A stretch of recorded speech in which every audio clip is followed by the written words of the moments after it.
maintenance provision. So maintenance is coming under section 125 of the CRPC. It is a secular provision.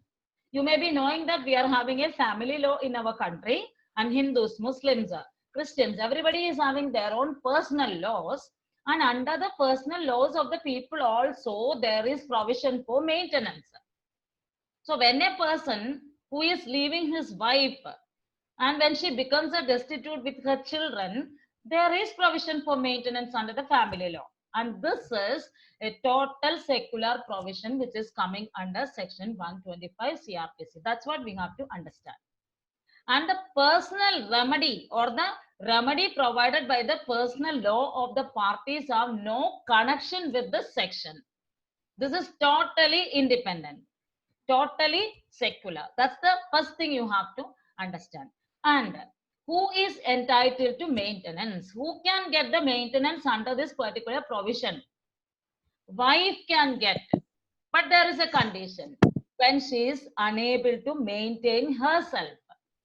If the wife is not able to maintain herself, or if she is not having her own job, she can ask for maintenance from the husband who has left her without any reason, or maybe some reason which is by which we can ask for a divorce.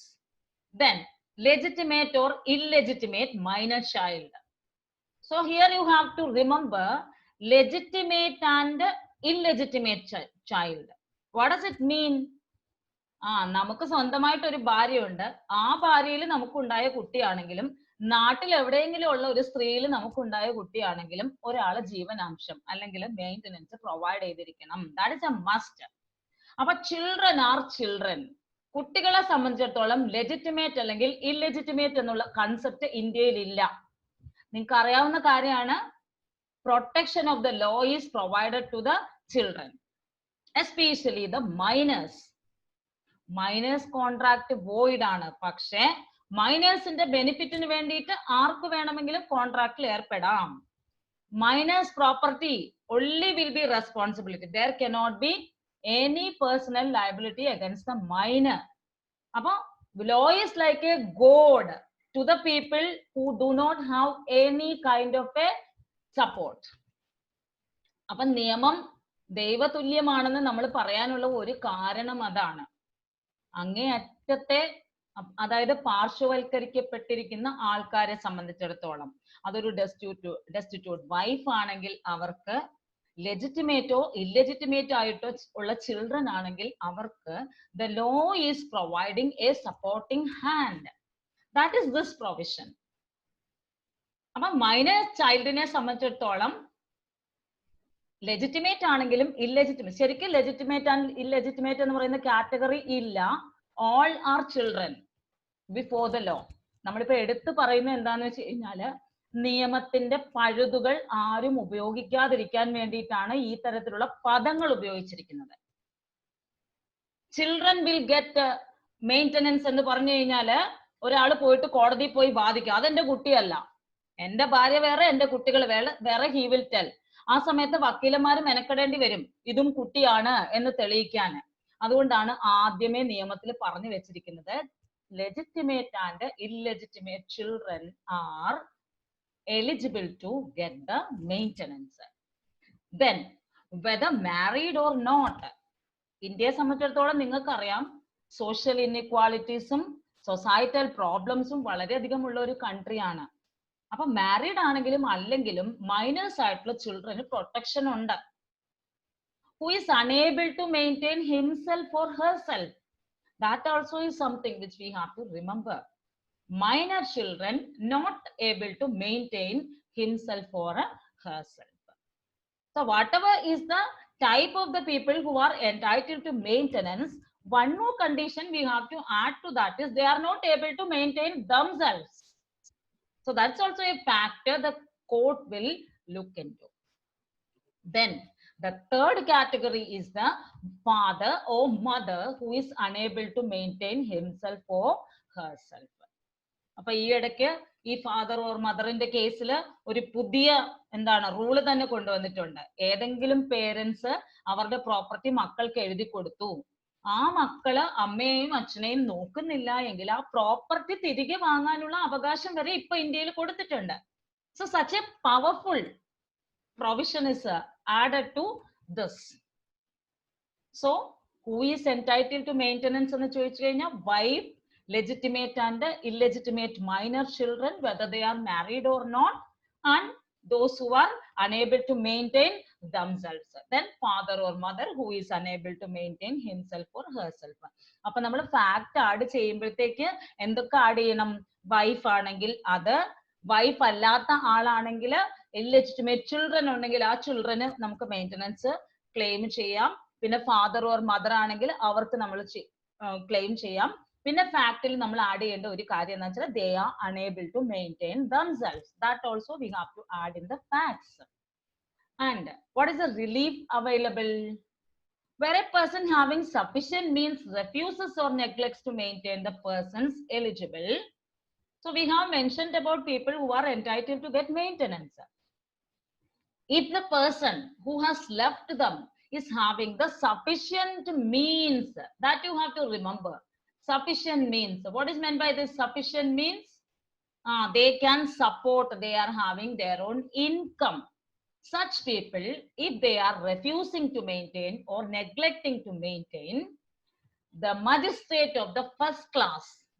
So this is the type of the court which can take the matter into consideration. Magistrate of the first class, upon proof, order such person to pay a monthly allowance at the rate of not exceeding rupees 500. So initially, under the CRPC, it was only 500 was put as the limit, 500 rupees. So I'm just reading that section only. And now there is change in that. If the alimony is being paid on a monthly basis, the Supreme Court has set 25% of the husband's net monthly salary. So now it is increased because times have changed. 500 rupees is nothing. So it is increased considering the value addition which has happened to the rupee. So now the maintenance is 25% of the husband's net monthly salary as the benchmark amount. That should be granted to the wife. And if there is any kind of a one-time settlement, in certain cases, it can happen that there is a one-time settlement. There is no need that the husband has to give the money every month or on a monthly basis. In that case, when there is a one-time settlement between the parties, the amount ranges between 1/5 to 1/3 of the husband's net worth. So the total assets of the husband are taken into consideration, and 1/5 to 1/3 of the amount is given as a one-time settlement. So this is what we have to remember when it comes to the relief, because when we are framing a maintenance petition, we are asking for a relief also. That time you have to remember these provisions. So who are entitled to get the maintenance? On what grounds they are asking for the maintenance? There is sufficient means for the person against whom we are asking the maintenance, and the parties are not able to support themselves. And what is the amount you are claiming?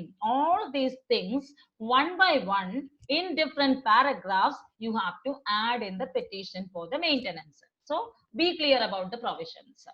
Then in case of a minor female married child, the magistrate may order the father to pay such maintenance until she attains the age of majority. So about the age of the minor children also you have to remember. Minor is always up to 18 years. That is true. But if a minor girl child is married, the father has to maintain her up to the age of majority. And the magistrate should be satisfied that the husband of such minor female child is not possessed with sufficient means. What does it mean? If the husband is not having sufficient means to provide maintenance to a minor married daughter, the father has to take care of her until the age of majority. That means until the age of 18 years. Minor means a person who has not completed the age of 18 years as per the Indian Majority Act. So this also is a provision which we have to. അങ്ങനെ complicated ആയിട്ടുള്ള draft ഒന്നും എഴുതാൻ നമ്മളോട് പറയില്ല. പക്ഷെ you have to remember these provisions. ആ provisions നമ്മൾ തെറ്റിക്കാൻ പാടില്ല. Then wife includes a woman who has been divorced by or has obtained a divorce from her husband and not remarried. So that also we have to remember. Wife means a person who is divorced by. That means as per the provision under the maintenance, wife whom you have to give maintenance is clearly mentioned, and wife is one party in that, and wife is defined clearly. Wife means a wife who is divorced by that person, and if she wants some kind of a maintenance from her husband, she has to prove that she is not remarried, because law will not support unjust enrichment. You have remarried to a person and he is your husband, he can support you. In that case, why should you claim the amount from the first husband? That is the thing we have to remember. So divorced woman has not remarried. That also we have to ensure at the time of asking for the maintenance. Then where to file the application? The application for maintenance may be filed in the district. This is with the regard to the court where you are going to file the maintenance petition. The application for maintenance may be filed in the district where he is or where he works for gain. So when we are filing a maintenance petition against a person, you can file it in a place where he is working. Then he or his wife resides, where these people are residing, either the wife or him. Then where the person last resided with his wife, or as the case may be with the mother of the illegitimate child. So that also we have to consider. When it comes to the wife, where the wife and husband are residing or they resided up to this time, and in the case of an illegitimate child, the mother of the illegitimate child, where she is staying, that we have to consider while we are filing a maintenance petition. That district is the place. Then regarding limitation period, there is no limitation prescribed for making an application for maintenance. What does it mean? You have a right to get the maintenance irrespective of the time period. There is no limitation set for this. When you feel that you don't have sufficient means to support yourself, you can go for a petition against the person who was your husband. Even when you are divorced, you can ask for maintenance. That's it. And there is no limitation period attached for filing a petition under the maintenance. And there is exception. No wife shall be entitled to receive an allowance from her husband if she is living in adultery. What does it mean? If that lady is having some other person and with whom she is cohabiting, she will not be eligible to get a maintenance. There are certain people who will fool others. That lady may be having some relationship with a guy, and to fool the husband, she may be asking for the maintenance, and in unison people may fool some other people. Such things happen in our society nowadays. So it is clearly stated under the section is that it should be proved that that lady is not living in adultery. Then without any sufficient reason she refuses to live with her husband. There are certain people or females who do not want to stay with their husbands. Maybe they will tell some or other problems regarding that. I don't want to stay in such place. I don't want to stay in a place where my parents are away. I don't want to stay in a place where your parents are there. Lot many reasons ladies are telling to avoid the husband's home, or maybe to stay with husband, maybe for some other reasons. In that case, that lady will not be getting the maintenance. So these are all the things which the husband or the other party can put as a defense. That you have to keep in mind while you are drafting your draft for the petition for maintenance. Other person can tell reasons like this. So you have to categorically state that I am eligible to get because I am divorced. I have not remarried. I am staying in such and such a place. I have a son or daughter and I am eligible to get this much amount. These are all things you can clearly put in our plaint when you are preparing a petition for maintenance. Then they are living separately by mutual consent. By mutual consent, if they are living separately, she cannot claim any kind of an allowance. And however, if the husband has married another woman or keeps a mistress, it shall be considered to be just ground for the wife's refusal to live with him. That means in that case, she will get maintenance. If that man is having some other mistress or some other lady staying with him, or he is keeping some other woman, or he has remarried, in that case, this lady can ask for an allowance because it is not her fault. And she is hesitating to stay with that guy because of this reason. Some other person he has, so she doesn't want to go and stay with such a person. She wants extreme loyalty from her husband. In that case, it is an exception. So the exceptions also you have to keep in your mind while drafting your maintenance petition. And these are all the main provisions which you have to keep in your mind when you are drafting a petition. And now we are moving to the draft. It is petition for maintenance under section 125 CRPC. So first of all, we have to mention in the Court of Chief Judicial Magistrate of the first class, Palakkad or whatever. Here I have mentioned Palakkad because in the problem which I have given to you, Palakkad is the place. If my memory is right. The name of the petitioners you have to mention. Maybe there is a mother, there is a child.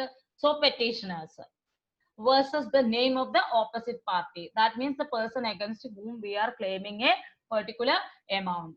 Then respondent you have to mention.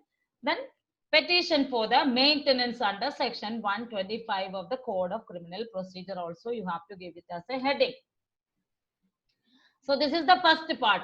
The court you have to identify, petitioner's name you have to add, then respondent you have to put, then petition for my maintenance. What is the type of the petition and what section? So here you check, it is a petition under section 125. That is why we have to remember all the provisions of section 125 while drafting this petition. Then one by one in paragraphs, numbered paragraphs you have to add that the petitioner number 1 is legally wedded wife of the respondent and petitioner number 2 is their son aged 5 years. So this is according to the facts which are given to you. Petitioner number 1 is always the wife. Then son, if it is a minor son, you have to add the name second. The name, then 5 years you have to mention. That means the identity on and the details of the persons you have to clearly mention in the petition. Then that the marriage of petitioner number 1 was solemnized with the respondent on a particular date. And if it is a Hindu, according to the Hindu rites, if it is a Muslim, according to the Muslim rite, whatever is the religion, you have to clearly mention because you have to prove the marriage relationship. That is why you are mentioning the religion. The provision is secular, but you are mentioning the religion because for each and every religion, there are different types of modes of getting married. For different caste also, it is different. So you have to clearly mention Hindu or Muslim or Christian rites. Then after the marriage, petitioner number 1 started residing at her matrimonial home. 1 year after the marriage, petitioner number 1 was blessed with a child. So that you have to make a story. Like that you have to write.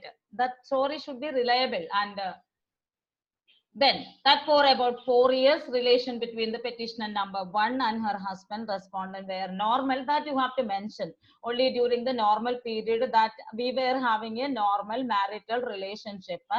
Out of that, a child was born to us, but thereafter the respondent started treating her with cruelty. Something you have to add. There are reasons for the divorce you are asking for. Under the family law, there are certain reasons for the divorce that you can add as a reason here also. So such things you have to remember when you are filing a petition. Appo edengilum oru reason, cruelty, cohabitation illa, like that you can add. Then that you have to mention in one paragraph, and thereafter repeated acts of cruelty at his hand on particular date. We are adding date so that people should believe that. When a date is added, there is chance that people believe whatever we tell. That is why date is added. So remember that when you are filing the draft, dates you have to clearly mention. A year may be given in your problem, and connected to that year you can have dates. Then you have to make a story out of it. That after repeated acts of cruelty at his hands on a particular date, the respondent turned out the petitioner number 1 and 2. That means the wife and the child from the matrimonial home, and since then she has been compelled to live at her parental house. So that is how you have to write it. That the respondent has never sent any money to the petitioner to meet her expenses and expenses of the minor child. Why you are claiming a maintenance? The maintenance which you want to get, your husband is not providing to you and your children or child. That is why you are asking maintenance. So first of all, you have to clearly mention that that person is not sending any money as a maintenance to you and your child. Then only you enter into telling that I am not getting any amount from him. That the petitioner having no source of income is unable to maintain herself. Look what she has written here. She has written that she doesn't have sufficient income to maintain herself and her son. That the respondent is working at KSCB and earning rupees 60,000 per month. This is from the problem I have written. So you also have to clearly mention it. Here there is no need of the number. I have put the number here. That the respondent is working at KSCB and earning rupees 60,000 per month. Then you have to tell that out of the 60,000, how much you want to get at as a maintenance. Then that this court has the jurisdiction to entertain and try this petition as marriage between petitioner number 1 and the respondent was solemnized here. So that is about the jurisdiction. When you mention about the jurisdiction, you have to clearly tell this. To entertain and try this petition at this particular place, and the petitioners are living within the jurisdiction of this court. So you have prepared such a place where you are residing as the court. That is why this way you are mentioning. And in view of the above facts, and circumstances, the petitioners pray that the respondent be directed to pay monthly allowance of rupees 17,000. Here she has asked for 17,000 by way of my maintenance. That is rupees 10,000 for petitioner number 1 and rupees 7,000 for petitioner number 2.